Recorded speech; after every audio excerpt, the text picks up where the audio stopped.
You guys, happy Friday. We're back with another Deal Friday story number 12. So I'm just going to wait until you guys get on here. For those of you who's new to the channel, I'm doing this every single Friday live at 10 a.m. Pacific Standard. So if you can join me, that'll be great. You'll be able to ask questions and all of that, okay? So I'll be sharing with you guys the deal that we did in the past or deal that we recently closed. And then I'll give you guys the breakdown, how we got it. How we got the deal, how much we make on it, how long it took, how we found the buyer, etc. All right, Jin, happy Friday. Carlos, happy Friday. You guys, I'm not super prepared on this one here. This one we closed a while back, so I have to try to figure it out and try to get. I gotta pull up all the numbers on this deal here, but I want to ask you guys. Gonna give you guys a quick shout out. I got a tight schedule. Marco, happy Friday. Jack, happy Friday. David, happy Friday. You guys smash those thumbs up. Don't be shy. Rivera, I'm just gonna pronounce your last name because I don't know your first name, how to pronounce it. Rivera, happy Friday. What up? Frostleen, happy Friday. Jay, what up? What up? Happy Friday. Tracy, John, Sean, I think it's Bendy Play, happy Friday. Kimmel, happy Friday. You guys, don't be shy, smash that thumbs up. So, how's you guys' Friday going? Anybody has any deal in the pipeline? Rudy, Thomas, happy Friday. Josh, happy Friday. Martin, happy Friday. Jasmine, happy Friday.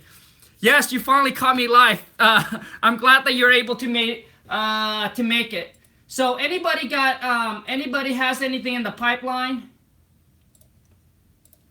Any deals that you guys are working on? Do you hit that 350 goal? Okay, man, Jin, I gotta say, man, we're pushing hard, but we are falling short, man. So hopefully our second or third or fourth quarter or so, we're able to make it back, but we're falling short. Dally Williams, happy Friday. B-Lack, happy Friday. Anthony, happy Friday. Philippi, happy Friday. Andre Jefferson, happy Friday. All right, you guys. So, Emerald Russell, happy Friday. So, I want to ask you guys something here. Hold on a second. So, do you guys want me to talk about a deal that I almost got a buyer that tried to go behind my back and try to steal the deal? Or you guys want to listen to a deal where I lost $5K? I lost $5K on the earnest money with the seller. So, comment, let me know which one you guys want to hear.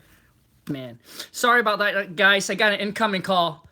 So let me see here. Both. I can only do one. I'll do the other one, I guess, next Friday. The one I lost $5K.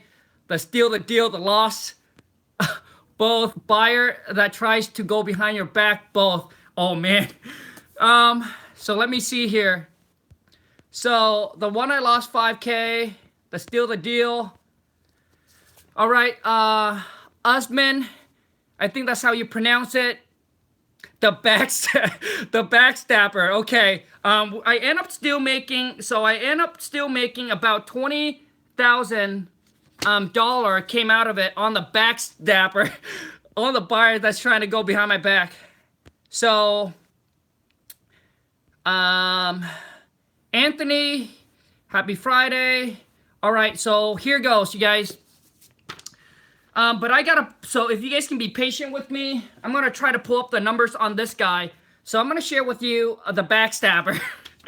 So this is the this is the deal that so the seller got one of our yellow letters, all right?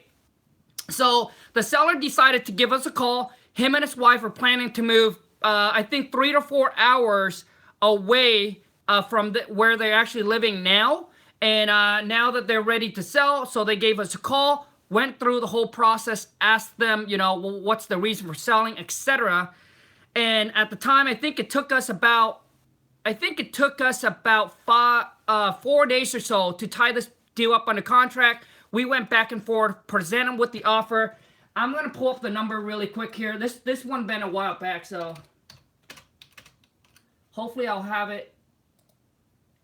We do everything electronically, so I have everything on file here through the email. So I just need to find it so I can go through the number with you guys here.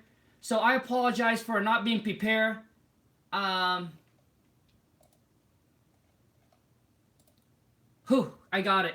So we got it under contract for 87.5. Yeah, we got it under contract for 87.5. And at the time, I think the seller at the time, he won it like around, I would say like 110. I think the seller won it 110. But we figured that the property's fix up is probably gonna be, at that time when we tied it up, our figure on the ARV, which is the after repair value, was going to be, so he wanted 110. We figured that the ARV at that time was going to be roughly about 190. I'm sorry, you guys, this deal has been quite a while back. We figured that the ARV was about 190, so we got it tied up for 87.5. I think the initial was we wanted to make about 25,000 on this deal. All right, so we go ahead and we did the 190 times the 70%. That puts us at 133. Okay, and then I think the repair cost at that time when we were talking to the seller, he said that the seller actually told us that the house really only needs, kitchen, bathroom needs to be updated. It needs interior and exterior paint. Maybe some flooring needs to, some carpet and some laminate flooring that needs to be switched out. But he said the electrical, the plumbing, everything was all good. So we estimated, so we got a figure from the seller of how much the repair cost was going to be. And he said that was roughly going to be, it cost us about 20,000. But based on the information that he gave in us, we figured that it's probably going to be around that $30,000 or so to actually put his property in perfect condition. So if I minus the 30,000, then we put in their 25. So basically, we're supposed to be at so basically our initial offer came into him at actually 78,000. All right. So we came in at 878, and the seller wanted 110. Then what we have to do to get the seller to drop the price down to where we need it to be, we kind of went up on our price and meet him at about 87. So I'm just gonna use a round number. So at $87,000. So how we got the seller to drop the price from 110 to our price was, we kind of told the seller obviously all the benefit, and then what we did was we pull up some comparables. Now, you guys, a lot of times what it is that, and I'm going to be real and be honest with you guys, there are some people out there that actually don't really say this, but I'm going to be real and I'm going to tell you guys, because this is how you're going to negotiate and you're able to get the price down. So what you do is you want to pull up comparable that are sold like a year or 2 years ago, but basically, or bank owned or things that are at short sale or foreclosure. All right, because those are lower comparables, lower comps. So that's what we did. So we took the lower comps, typically property that are in foreclosure or short sale. Those are the one that typically at a lower price. All right, and that's how you're going to come back, and that's how you're going to be able to kind of tell the seller why you offer what you offer, including, hey, as an investor, we need to make some kind of a gain when we buy. So what we did was, I'm sorry, you guys, hold on a second. So basically what we did was we pull all the comps, all right, of the lower amount of the price that are similar comparables to his. Then we present it to him and saying, hey, these are the property that are, that are sold similar to your, it also needs work, bedroom, bathrooms, etc. All right. And then you got to understand, like, these property that's on the market, they got to pay the realtor fees, the commissions, they got to wait for days on market. So you got holding costs that you have to pay. And a lot of times you don't get a full price offer. So a lot of times where you think you list it for X amount, but a lot of times you don't get that full price offer, and we tell them, everybody that buy a property that needs work always wants some kind of a discount on it. All right, and we kind of throw the seller, hey, things that they have to go through to sell this property, to sell this property so they can move on. And so basically that's what we did. We throw them some low comparables in the area that we found, and also to let them know they got to pay all the the realtor fees, commissions, etc. on all of that. So after we tell the seller all of that, then he realized that, hey, if I want to walk away with this amount, then he got to take in consideration of all the closing costs, the realtor fees that they had to pay. So for the price difference that he figures how much he wants to walk away with to how much he wants to sell the property for was about $10,000 different. Okay, so the amount that they want to walk away with was about only $10,000 different apart from where we're at and where he needed to be. Because like I tell you guys, a lot of times sellers say that they want to sell the property for X amount, but a lot of times they don't understand all the fees. But if you tell them, hey, what are you hoping to walk away with net in your pocket after everything's said and done? This is net to you. So the number that they think about selling their property for and the amount that they want to walk away with, a lot of times the amount that they want to walk away with is a lot lower than what they need to sell the property at. All right, you guys, because in the seller's mind, they got to pay all this realtor fees, all the closing costs, and so a lot of times they don't know all the hidden fees or all the fees that needed to be. All right, so they don't know all the fees that needed to sell their property, so they overthink and they overthink of how much all the cost is. But when you ask them, and you guys, it happens to us all the time, when you ask them, so how much are you hoping to walk away with net in your pocket after everything's said and done?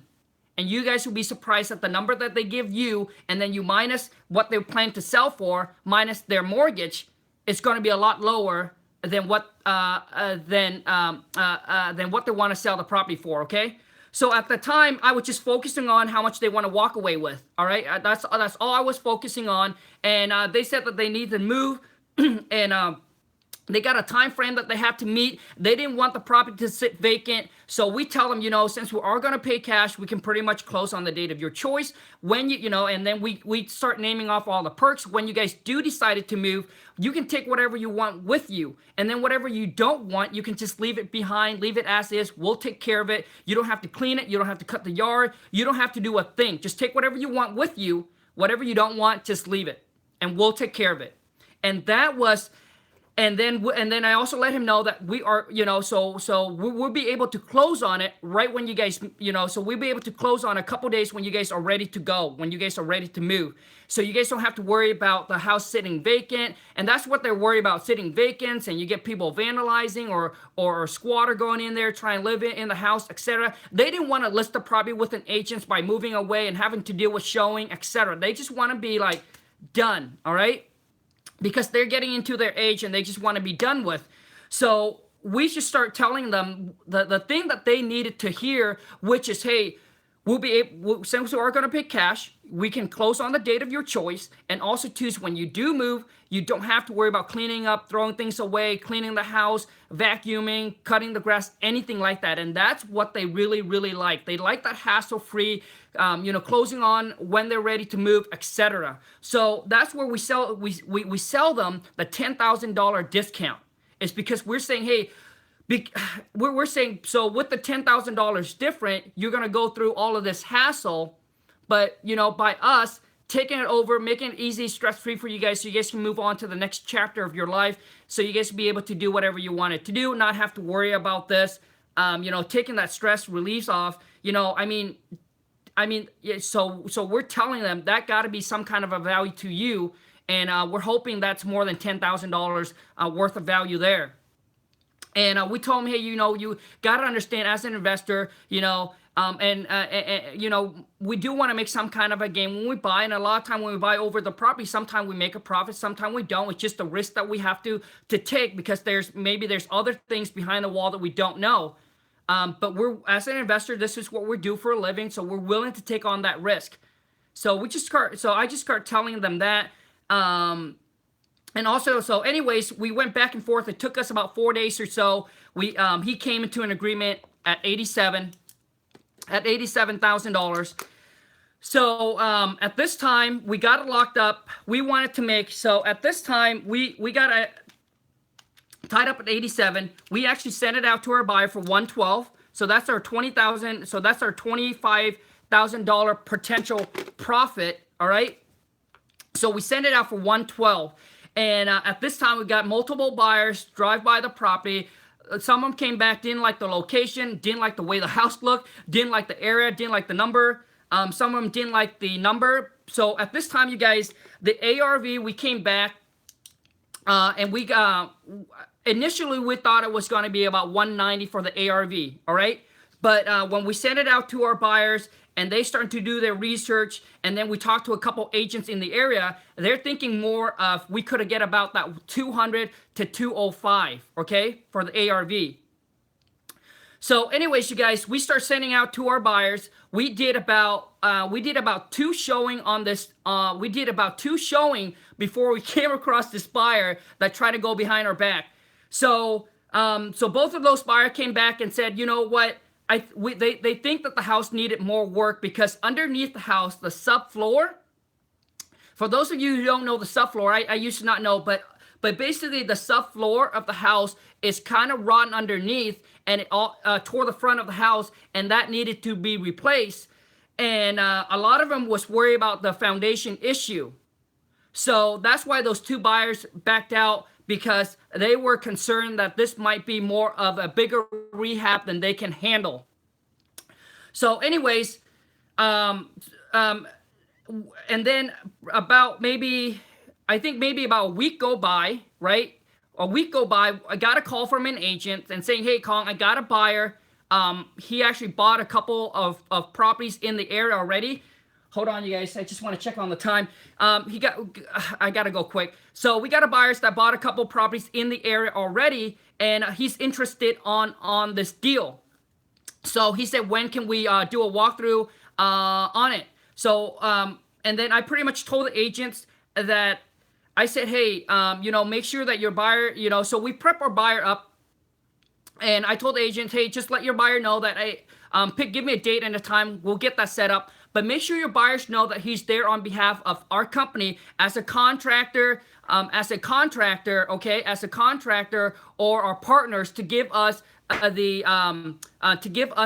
cost on the repair. All right. So make sure he doesn't say that he's here as a buyer, etc. So, anyways, we prep our buyer up. He went out there. I don't know what happened. I don't even know if he came back or not.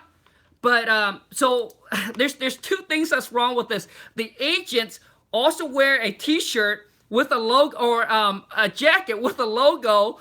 I'm sorry, with a logo of his of the real estate company that he was working with. And also too is, I guess, as they were going to do the walkthrough, the buyer said that they're here to inspect and buy the property. And how I knew this was after the walkthrough was done, the buyer actually came back and said, hey, and told the agents to say, what if they give us $5,000 and we'll just walk away and they will just deal with the seller? So no contract needed, no assignment, no nothing. They'll just give us the whole, they'll just give us $5,000 and tell me to walk away.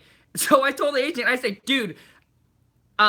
dude, I don't get out of bed for $5,000, all right? So I'm not going to take that because I said that no way that I'm going to take that. So I said, I already talked to you already. I don't know why your buyer came back and say things that he that he said. So the seller called me back. And this is what he said. And you guys, I'll show you how I handle it. The seller called back and said, hey, Khang, I thought you guys are buying it. And I thought the people show up is supposed to be contractor. Why isn't agents showing up? I'm not looking to list my property. And then why is your contractor say he's going to buy the property? So he called back and he said, so tell me exactly what's going on. And And then he also said that your buyer there wanted to offer me more for the property. So the seller said, "Hey Khang, so tell me what is going on here." So at the time, I guess they talked, but they haven't really named the price. He was just saying, I guess the buyer was just saying he's there to look at the property, to buy the property, and he might be able to offer the seller more. I don't know, the agent was there when he said that, but the seller calls back, or maybe the seller made that up, but the seller did call me back, and I did confirm with the agents that the buyer the buyer dropped the bomb and said that he was there to inspect and potentially buy this property. So the seller calls me back, and the good things, you guys, is about building good rapport with the seller. The seller calls me, and I was on the phone, and I said, "Hey, look, as an investor, what we do is sometimes we sell the deal over to our partners, all right, that wanted to buy this deal from us for a for a small profit. And sometimes if they don't, then we move on and we close on the property." So that's what I told the seller. I said, as an investor, when we get property, we want it to move on as quickly as possible. Sometimes we able to sell it over to our partners for a small profit, and that's pretty much what I told the seller. And I said, that contractor, that he's there, he's looking to buy a property in the area. And so we told him, hey, we got this deal here that we will be able to, sell over to him, and then make a little profit on it. And we told the seller that if he wants to go look at it, that he can. And so that's pretty much what I told the seller too. Is at the time, I think the sellers already know kind of what is going on. So I pretty much just flat out and kind of told him that, hey, we are planning to get some partner in on this deal and being able to just sell this deal over to that partner that want to take on this project. And I really thought that this deal was going to blow up. I really thought the seller was going to get mad, hung up the phone. And, I did tell the seller that, hey, we worked really hard on this. And we work with a large group of investors like ourselves. So when we typically get property like this under contract, we send it out to them to see if any one of them wants to buy it before we fix the property up, right? And that's what I told the seller. Some of our buyers or investor partner wants to sometime buy this from us, and then they will fix it up and do whatever they want it, and then we'll just make a smaller profit. And I told him, we've been working hard on this, trying to get buyers into your property. It seems like there's a lot of issue with this property, more than what you have told us, based on you saying it needs kitchen, but the subfloor on the bottom really been a major issue for us. So, and at this time, for some reason, he came back and he said, well, Khang, you know what? I really don't care how much you make on it. But I just really wants to get this deal done. My wife and I are just ready to move. And we understand that, you've been working on this deal. You've been working on this. And we understand that you got to make some kind of a profit on it. All right. So obviously the seller doesn't know how much of a profit we made, but he understands. And it's just a good rapport and relationship that you build with the seller. And so we end up selling this deal, and we end up I end up paying. So that agent that brought that buyer didn't work, and then he brought another buyer, and this time I told him, don't wear the sweatshirt, and also too is make sure your buyer don't do what the other last buyer. He said, Khang, I'm sorry, the other buyer, I've never done a deal with him, but this one I've done. He's legit, and he just came back from vacation. He's ready to go on it, so etc. So I end up paying the agents about $2,000 on this deal, and $500 was the earnest money. And you see some changes because the amount of money that we tied up with the buyer. Okay. So anyways, you guys, the lesson on this deal here I wanted to share with you guys is that a lot of times you will have people that you will go around your back, but don't let that scare you. There's a contract. It's called a non-compete disclosure. We also have it too, but I don't even use them at all, because a lot of times it's really rare something like this happens. And also too is don't be scared that other buyers go around your back that you don't want to send them out, all right? Because you worry, oh, what if this, what if that? Just don't worry about it. Just send it out, and then when things happen, and then just go on to the next step. Then, you know, you might ask me a question, well, Khang, why don't you send this NC and deed out and let that buyer sign it? Well, that buyer can also tell his other partner, or whoever partner can come in and go to the seller and said that they will pay more on the deal. A lot of times you can protect as much as you can, but if people really try to go behind your back and really trying to steal the deal away from you, they're gonna find a ways to do it. And also too, is yesterday I got some comment from you guys saying that there are buyers that wait until your contract expire and then go in there and try to get that deal up. Yes, there are buyers out there that does that. I don't have the time to tell you guys that story, but I have a buddy that when we went to the real estate seminar, he told the exact story that he was going to make like $75,000 on the deal, and the buyer ended up waiting until his contract expired because that was the only buyer he got, and because he was focusing on finding deals for that only buyer. All right, you guys, I don't have the time today, but I can tell you guys that maybe in the next one. So anyways, you guys, any questions? Any question for you? I'm just gonna answer a couple questions here, but hopefully you guys be able to learn, you know, something from this deal. And a lot of times, you guys, most of our deal right now are pretty straightforward, just because we got all the buyers that we've been building up, and we've been networking, building up our buyers. And a lot of times, so deals right now, just none of them, you know, pop up really. There's things where I can try to share with you guys. So I try to find deals that there's something there that I hope you guys can learn from and get from this. So anyways, you guys, what other